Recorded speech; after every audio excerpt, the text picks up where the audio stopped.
My name is Megan Wilson, and for 15 years, I scrubbed the marble floors of the Kensington mansion in Philadelphia's elite mainline suburbs until my knees ached and my dreams turned to dust.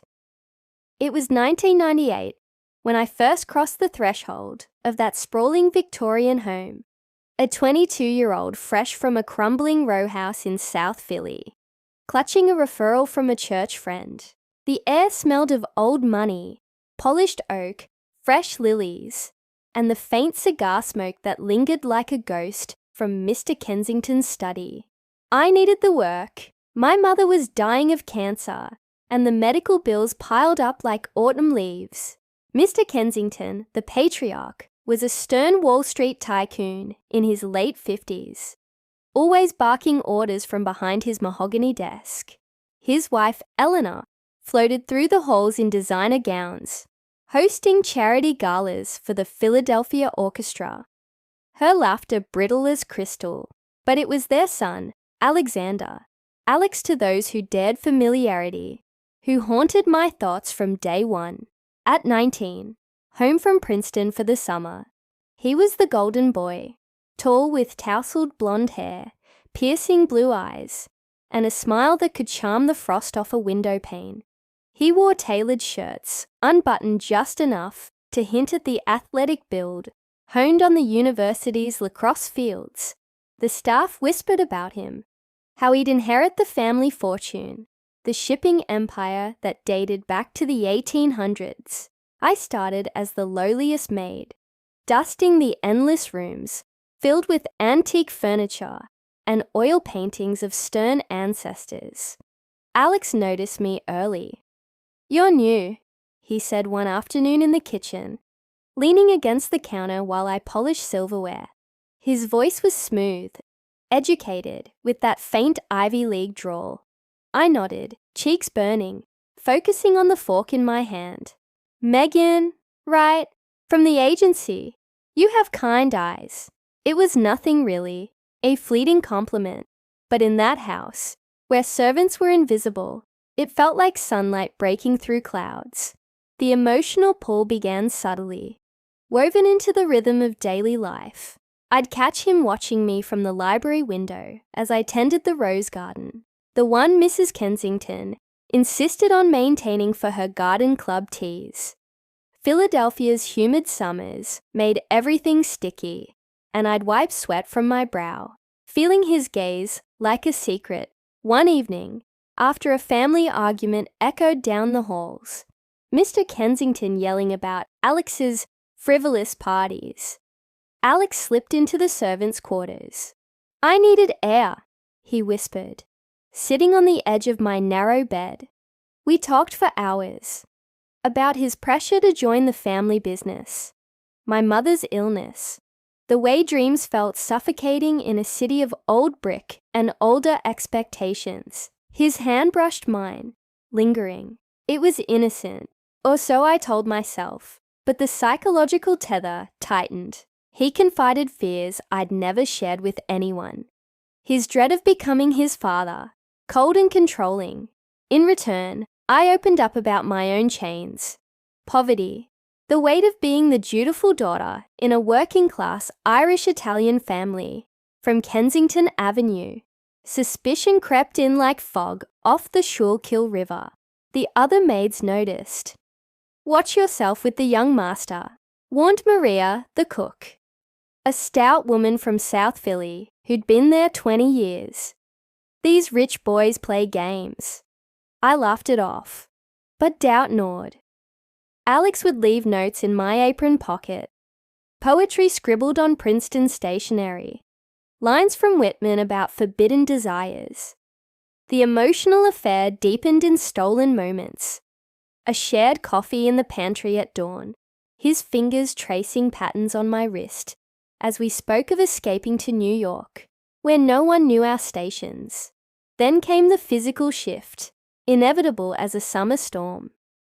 It was late July, during one of Mrs. Kensington's absences, at a Newport yacht party. The house was quiet, the staff dismissed early. Alex found me in the upstairs hallway, folding linens. "Megan," he murmured, pulling me into his childhood bedroom, a sanctuary of model ships and faded prep school banners. His kiss was urgent, hands exploring with a hunger that mirrored my own suppressed longing. We moved together in the dim light, filtering through lace curtains, bodies entwining on the four-poster bed that had cradled generations of Kensington heirs. It wasn't crude. It was a release, a merging of souls, starved for connection. Afterward, he held me, whispering promises. "This is real. You're not just the help." But reality intruded brutally. Weeks later, as leaves turned gold along the main line's tree-lined streets, Alex grew distant. He'd returned from Princeton with stories of sorority girls, laughing off our nights as summer fun. The psychological torment began. He'd ignore me in front of his parents, then sneak touches in the shadows, leaving me dizzy with confusion. I overheard him on the phone in the study, bragging to a friend about the maid who was easy. My heart shattered like the crystal vase I'd once dropped and glued back in secret. Revenge simmered, born from betrayal's acid. I wasn't just angry. I was unraveling. Nights, I'd lie awake in my attic room, staring at the slanted ceiling, plotting in the dark. The emotional wound festered. How he'd made me feel seen, then discarded me like a worn uniform. Suspense built in small acts. I'd accidentally spill coffee on his favorite shirt, watching his frustration. He'd corner me, eyes flashing. "What's wrong with you?" I'd smile sweetly. The maid again. But inside, a plan formed. Psychological warfare, laced with the intimacy we'd shared. It escalated in autumn, when Mr. Kensington announced Alex's engagement to Lydia Fairchild, daughter of a rival shipping magnate. The wedding would seal alliances, held at the Philadelphia Country Club, with its manicured lawns and string quartets. Alex pulled me aside the night before, in the wine cellar amid dusty bottles from Napa valleys. "One last time," he begged, his hands desperate. I let him, but this time, I whispered lies of my own, how I carried his child, how I'd ruin him if he married her. His face paled. He shoved me away, calling me crazy. The revenge seed bloomed. The turning point came during a family dinner in the grand dining room. Chandelier glittering over roast beef and Yorkshire pudding. I served, as always, in my starched uniform. Alex drank heavily, his eyes avoiding mine. Later, as the house slept, he stumbled to my room, reeking of scotch. "You can't do this," he slurred, grabbing my arms. The physical affair reignited in fury. Rough, possessive, a battle of wills. But as he passed out beside me, exhaustion claiming him, my mind raced. Revenge demanded more than words. I slipped from the bed, heart pounding like the Liberty Bell's echo. In the kitchen, I fetched the heavy cast-iron skillet Maria used for Sunday brunches. The house was silent, moonlight casting shadows on Persian rugs. Back in my room, Alex murmured in his sleep. Suspense choked the air. Every creak of the floorboards, a potential alarm. I raised the skillet, hesitating. Memories flooded. His first kind word, the way he'd made me feel alive. But betrayal won. The blow landed with a sickening thud. Once, twice. Blood pooled on the pillow, dark as Merlot. Panic surged. I staged it meticulously, drawing from whispers of true crimes I'd heard in Philly bars. Burglaries gone wrong. I smashed a window in the study, scattered drawers, pocketed a few jewels to plant later. Then, the psychological masterstroke. I wrote a note in Alex's handwriting, forged from studying his notes. "Can't face the lies anymore. Forgive me." A suicide, tied to his family's pressures. I left the skillet in the garden, buried under mulch. The discovery came at dawn. Mrs. Kensington's scream pierced the mansion like a siren. Police swarmed, yellow tape fluttering in the crisp, October breeze. Detectives from the Philadelphia PD questioned us all. I played the grieving maid. Tears reel from the emotional wreckage. He was so troubled. I sobbed to the lead investigator. A grizzled man named Detective Harlan. They bought the suicide, the note, the burglary, as a red herring. Alex's known stresses. But revenge has echoes.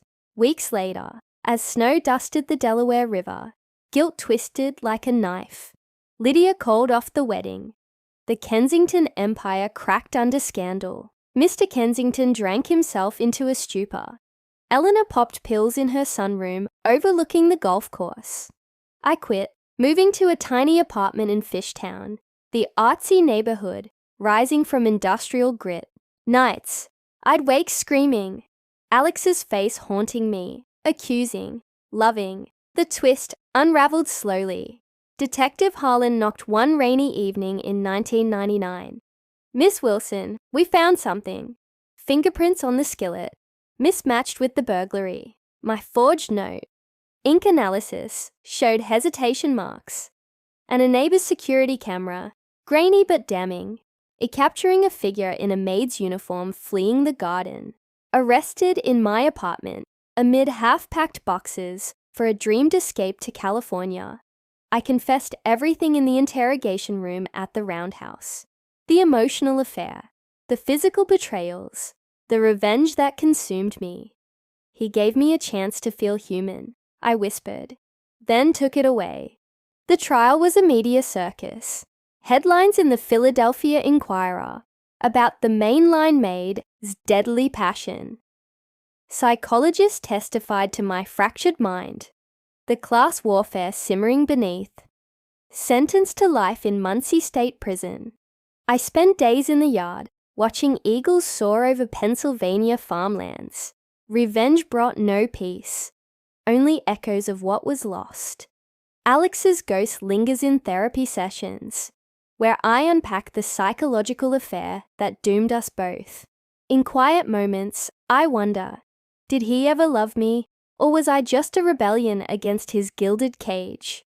The truth died with him, buried in Laurel Hill Cemetery, under a marble angel. Looking back from these grey walls, I see it all as a true American tragedy, ambition, desire, and the razor edge between love and destruction, in a city built on liberty's fragile promise.